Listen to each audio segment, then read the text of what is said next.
ಕಟ್ಟಾಕತ್ತಿ ಗದಿಗೆಯಿಂದ ಮನೆ ಕಟ್ಟಾಕತ್ತೀವಿ. ಇದು ಅಭಿವೃದ್ಧಿ ಅಲ್ಲ? ಇನ್ನೆಷ್ಟು ಹೇಳಿ ನಾ ಅಭಿವೃದ್ಧಿ ಮತ್ತೇನು ಬೇಕಿನ್ನ?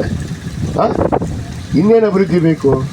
ರಸ್ತೆಗಳಾಗ್ತಾ ಇದಾವೆ, ಕುಡಿ ನೀರಿನ 135 ಕೋಟಿ ಇಲ್ಲೇ ನಮ್ಮ ಹಿರೇಕೊಡಗಲಿ ಪಂಚಾಯತಿಗೆ, ಹಿರೇಕೊಡಗಲಿ ಹಾಗೂ 14 ಹಳ್ಳಿ ಮಲ್ಟಿ ವಿಲೇಜ್ ಸ್ಕೀಮ್ ಬಹು ಗ್ರಾಮಗಳ ಕುಡಿ ನೀರಿನ ಯೋಜನೆ ನಡೆದೈತಿ. 42 ಕೋಟಿ ರೂಪಾಯಿದ್ದು. ಗುನಗುಂದಾಗ ಏನು 24/7 ಅಲ್ಲಿ 42 ಕೋಟಿ ರೂಪಾಯಿದ್ದು ಕುಡಿ ಮನೆಗೆ ಇವತ್ತು 24 ತಾಸು ಕುಡಿ ನೀರಿನ ಯೋಜನೆ ಆಗಿದೆ. ಮೊನ್ನೆ ತಾನೇ ನಮ್ಮ ಇಳಕಲ್ ನಗರದಲ್ಲಿ ನೀರಿನ ಸಮಸ್ಯೆ ಆದಂಥ ಸಂದರ್ಭದಲ್ಲಿ ₹1 ಕೋಟಿ ಒಂದು ಸ್ವಿಮ್ಮಿಂಗ್ ಪೂಲ್ ಮಾಡ್ತಾ ಇದ್ವಿ. ಕೆಲಸ ಪ್ರಾರಂಭ ಹೋಗಿ ನೋಡ್ರಿ ಬೇಕಾರೆ ಯಾವ ಕೆಲಸ ಮಾಡಕ್ಕೆ ಅಷ್ಟೇ ಆಗುತ್ತೆ. ಈ ಸರಿ ಮಾಡಕ್ಕೆ ಹೋದ್ ಸರಿ ಮಾಡಿ ಮತ್ತೆ ಭಾಳ ಐತಿ. 4,500 ಕೋಟಿ ರೂಪಾಯಿ ತಂದಿಲ್ಲ ಅಂತ ಮಾತಾಡ್ತಾರೆ. ತಂದಿದ್ದು ದಾಖಲೆ ತೋರಿಸ್ತಿತ್ತಮ್ಮ, ಬಂದು ಬೇಕಾದ್ರೆ ನಿನ್ನ ಸಮಾನ ಇದ್ರೆ ನಿನ್ನ ಮನೆ ಮುಂದೆ ವೇದಿಕೆ ಹಾಕಿದ್ವಿ. ಬಸವೇಶ್ವರ ಸರ್ಕಲ್ಗೆ ಹಾಕಿ ಸರ್ಕಲ್ ಭಾಷೆಗೆ ಬಸವೇಶ್ವರ ಸರ್ಕಲ್ಗೆ ವೇದಿಕೆ ಹಾಕಬೇಕಾಗುತ್ತೆ. ಏನು ಅಭಿವೃದ್ಧಿ ಮಾಡಿ ನಿಮ್ಮ ಮನೆ ಮುಂದೆ ಹಾಕ್ಬಿಡ್ತೀನಿ. ಅಭಿವೃದ್ಧಿ ಮಾಡಿದ್ದೆ ತೋರಿಸ್ತೀನಿ.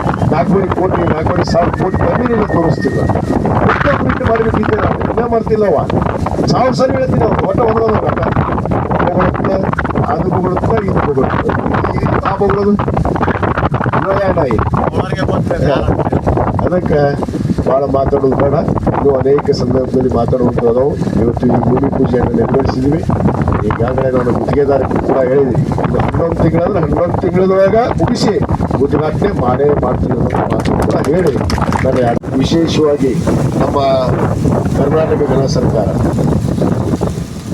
ಈ ಹೊಸದಾಗಿ ಪ್ರವಾಸ ಮಂದಿರವನ್ನು ಕೊಡಬೇಕು ಅಂತೇಳಿ ನಾನೇ ಪ್ರಾರಂಭ ಮಾಡಿದ್ದೆ. ಸರ್ಕಾರದಲ್ಲಿ 20-30 ವರ್ಷ ಆಗಿದೆ ಪ್ರವಾಸ ಮಂದಿರಗಳಾಗಿ. ಹೊಸದಾಗಿ ಹೈಟೆಕ್ ಆಗಿ ಪ್ರವಾಸ ಮಂದಿರಗಳಾಗಿದೆ. ಅದಕ್ಕೆ ನಾನು ನಮ್ಮ ಲೋಕೋಪಯೋಗಿ ಸಚಿವರಾದಂತಹ ಸನ್ಮಾನ್ಯ ಸತೀಶ್ ಜಾರಕಿಹೊಳಿ ಸಾಹೇಬರಿಗೆ ನಾನು ವಿನಂತಿ ಮಾಡಿಕೊಂಡೆ, ಒಂದು 5 ಕೋಟಿ ರೂಪಾಯಿ ಕೊಡ್ರಿ, ಒಂದು ಹೊಸ ಪ್ರವಾಸ ಮಂದಿರ ಕಟ್ತೀರಿ ಒಳ್ಳೆ ಜಾಗದಾಗ. ನೀವು ಹೈವೇ ಮೇಲೆ ಅಡ್ಡಾಡ್ತಿರ್ತೀರಿ ಮತ್ತು ಅಧಿಕಾರಿಗಳು ಅಡ್ಡಾಡ್ತಿರ್ತಾರೆ. ಪ್ರವಾಸ ಮಂದಿರ ಅಂದರೆ ಸಾರ್ವಜನಿಕರಿಗೆ, ಯಾರಾದರೂ VIP ಗಳು ಹೋಗುವಂಥವ್ರಿಗೆ ಅನುಕೂಲ ಆಗಬೇಕು ಅನ್ನೋದ್ರ ದೃಷ್ಟಿಯಿಂದ ಈ ಪ್ರವಾಸ ಮಂದಿರ ಇರೋದೇ ಅದಕ್ಕೆ. ಆ ಒಂದು ವಿಚಾರದಲ್ಲಿ ಈ ಒಂದು ಪ್ರವಾಸ ಮಂದಿರಕ್ಕೆ ನಾನು ದುಡ್ಡನ್ನು ಕೇಳಿದಾಗ ಮಾನ್ಯ ಸಚಿವರು ಸತೀಶ್ ಜಾರಕಿಹೊಳಿ ಅವರು 5 ಕೋಟಿ ರೂಪಾಯಿಯನ್ನು ಕೊಡೋದಕ್ಕೆ ಅವರು ಒಪ್ಪಿ ಈಗ ಮೊದಲೇ ಹಂತದಲ್ಲಿ 3 ಕೋಟಿ ರೂಪಾಯಿ